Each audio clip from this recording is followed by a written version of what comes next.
പ്രതീക്ഷയോടെ കാത്തിരുന്ന rebel star പ്രവാസിന്റെ ചിത്രമാണ് സലാർ.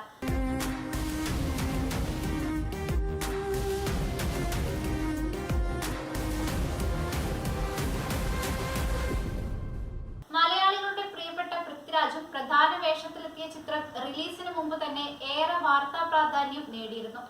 ഇന്ത്യയിലെ തന്നെ സൂപ്പർ സ്റ്റാർ സംവിധായകരിൽ ഒരാളായ പ്രശാന്ത് നീലാണ് ചിത്രം ഒരുക്കിയത്. വൻ ഹൈപ്പിലെത്തിയ ചിത്രം പ്രതീക്ഷ തെറ്റിച്ചില്ല. ചിത്രം വമ്പൻ വിജയമായി മാറുകയാണ്. രണ്ടാം വാരത്തിലും ബോക്സ് ഓഫീസിൽ മികച്ച കളക്ഷനാണ് സലാറിന് ലഭിക്കുന്നത്. സൂപ്പർ മെഗാ ഹിറ്റിലേക്ക് കുതിക്കുന്ന ചിത്രം ഇതുവരെ 550 കോടി രൂപയാണ് സ്വന്തമാക്കിയത്. ക്രിസ്മസ് റിലീസ് ചിത്രങ്ങളിൽ ഏറ്റവും കൂടുതൽ കളക്ഷൻ നേടിയ ചിത്രവും പ്രശാന്ത് നീൽ ഒരുക്കിയ ഈ ബ്രഹ്മാണ്ഡ ചിത്രം തന്നെ. ഹൊമ്പാലെ ഫിലിംസിന്റെ ബാനറിൽ വിജയ് കിരഘാട്ടൂർ, KV രാമറാവു എന്നിവർ ചേർന്നാണ് ചിത്രം നിർമ്മിച്ചത്. ദേവയായി പ്രഭാസും വരദരാജ മന്നാറായി പൃഥ്വിരാജും ഒന്നിക്കുന്ന സലാറിൽ രണ്ട് സുഹൃത്തുക്കളുടെ കഥയാണ് പറയുന്നത്.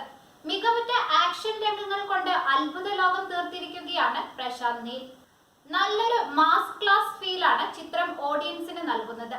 തീ പാറുന്ന ആക്ഷൻ രംഗങ്ങൾ കൊണ്ടും ഇമോഷണൽ ഡ്രാമ കൊണ്ടും തിയേറ്ററുകളിൽ ചിത്രം ആവേശമായി മാറിക്കഴിഞ്ഞു. തമിഴ്, ഹിന്ദി, മലയാളം, തെലുങ്കു, കന്നഡ എന്നീ ഭാഷകളിൽ പ്രദർശനത്തിനെത്തിയ ചിത്രത്തിൽ ശ്രുതി ഹാസൻ, ജഗപതി ബാബു, ബോബി സിംഹ, ടിന്നു ആനന്ദ്, ഈശ്വരി റാവു, ശ്രീയ റെഡ്ഡി, രാമചന്ദ്ര രാജു എന്നിവരും പ്രധാന വേഷങ്ങളിൽ എത്തുന്നു.